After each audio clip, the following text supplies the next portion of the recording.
ஸ்ரீ குருப்யோ நமக.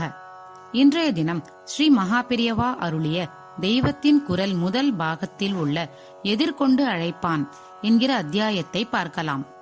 சமுத்திரம் ஆடாமல் அசையாமல் இருக்கிற போது ஒரு காற்றடித்தால் உடனே அதில் ஜலத்துளிகள் குமிழ்களாக தோன்றுகின்றன. இன்னொரு காற்று அடிக்கிற போது அந்த குமிழ்கள் உடைந்து போகின்றன. பரமாத்மா ஆடாத அசங்காத சமுத்திரம் மாதிரி. மாயை என்கிற காற்றினால் அதில் ஜீவாத்மாக்கள் என்கிற நாமெல்லாம் குமிழ் மாதிரி தோன்றியிருக்கிறோம். ஆச்சாரியாருடைய கட்டாட்சம் என்கிற நல்ல காற்று நம்மேல் பட்டால் குமிழ் உடைந்து ஜலத்துளி சமுத்திரத்தோடு ஐக்கியமாகி விடுவது போல் நாமும் பரமாத்மாவிடம் இரண்டர கலந்து விடுவோம். ஜலத்தை திருஷ்டாந்தமாக வைத்து பரமாத்ம ஜீவாத்ம சம்பந்தத்தை சொல்லும் போது நதிகளை பற்றி விசேஷமாக சொல்ல வேண்டும். சமுத்திர ஜலம் மழையாகி அதிலிருந்து ஏரியும் குளமும் குட்டையும் கிணறும் உண்டாகின்றன. இவை மறுபடியும் சமுத்திரத்தில் கலப்பதில்லை. ஆனால் எல்லா நதிகளும் சமுத்திரத்தையே தேடி வந்து கலந்து விடுகின்றன. வடக்கே ஒரு நதிக்கு சோன் என்று பெயர். சோனம் என்றால் சிவப்பு. இந்த நதி சிவப்பான மண் வழியே ஓடுகிறது. ஆந்திராவில் கிருஷ்ணா நதி ஓடுகிறது.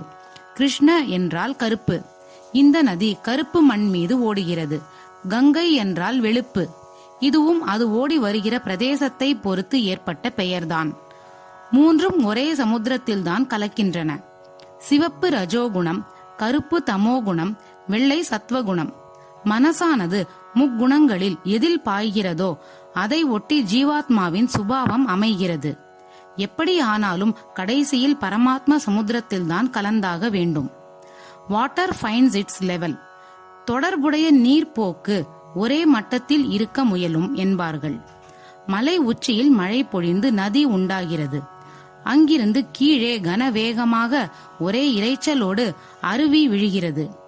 பூமியில் ஓடும்போது அத்தனை சத்தம் இல்லை. முடிவில் சமுத்திரத்தில் கலந்த பின் சத்தமே இல்லை. அப்போதுதான் நதி தன் லெவலுக்கு வருகிறது. அதாவது லெவலுக்கு வந்தவுடன் பரமசாந்தமாகிறது. எதிலுமே சரி, லெவல் அதாவது அளவு அறிந்து அந்த மட்டத்தோடு நிற்கிற மனோபாவம் வந்தால்தான் சாந்தம் உண்டாகும். லெவலுக்கு மீறி செய்கிற தாட்பூட் காரியங்கள் பிறருக்கு பிரமிப்பூட்டலாம்.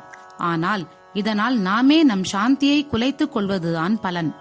உருட்டல் புரட்டல் இரைச்சல் எல்லாவற்றையும் குறைத்து அடக்கமாக வருகிற நதியை சமுத்திரம் எதிர்கொண்டு சென்று வாங்கிக் கொள்கிறது.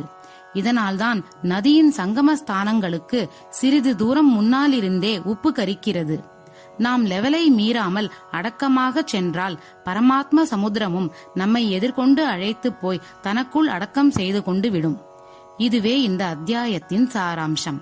குருவே சரணம்.